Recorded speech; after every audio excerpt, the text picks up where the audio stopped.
ఓం గురుదత్త, జై గురుదత్త, శ్రీ గురుదత్త. దత్తాత్రేయ జ్యోతిష కేంద్రం, జై గురుదత్త అష్టావధి టాక్. ఏదో రెండు ముక్కలు చెప్పాలనుకుంటూ మీకందరికీ చెప్పాలనుకుంటే మనిషి జీవితం చాలా గొప్పగా ఉంటుంది. ఏదో మనం ఆకాశాన్ని పెరగాలి పెద్దగా ఉంటే జీవితంలో ఎన్నో కష్టాలు వస్తూనే ఉంటాయి.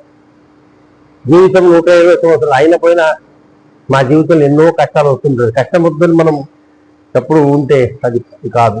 ఒక సీమ తన చక్కెర కోసం ఆ చక్కెరని మోసుకుంటూ పోతుంటది. దాన్ని చూసి మనము ఆలోచించాలి.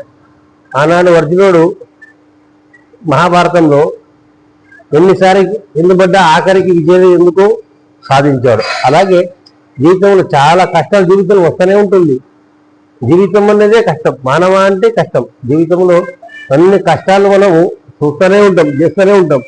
కాకపోతే మనిషి ఒక బండరాయిని మూర్తిగా చేసినట్టుగా ఆ మూర్తి చేసి దేవుని దేవాలయం పెట్టినట్టు ఒక దేవుడుగా మారే ఒక అవకాశాలు జీవితము ఉంటుంది.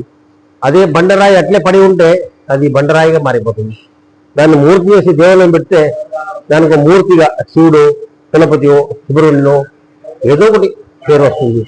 అప్పుడు దానికి విలువ, మంగళారతి, పూజలు జరుగుతుంది. అటువంటి ఒక చైతన్యం ప్రతి మనిషిలో ఉంటుంది. అది మనం తెచ్చుకోవాలి, చేసుకోవాలి. జీవితంలో మనం కష్టం వచ్చిందని మనం ఎప్పుడు మా ధైర్యాన్ని మనం ఎప్పుడు పోగొడకూడదు. జీవితంలో సాధించాలని ఆ గురు వస్తని అనుభవించండి, గురుని ఆశ్రయించండి.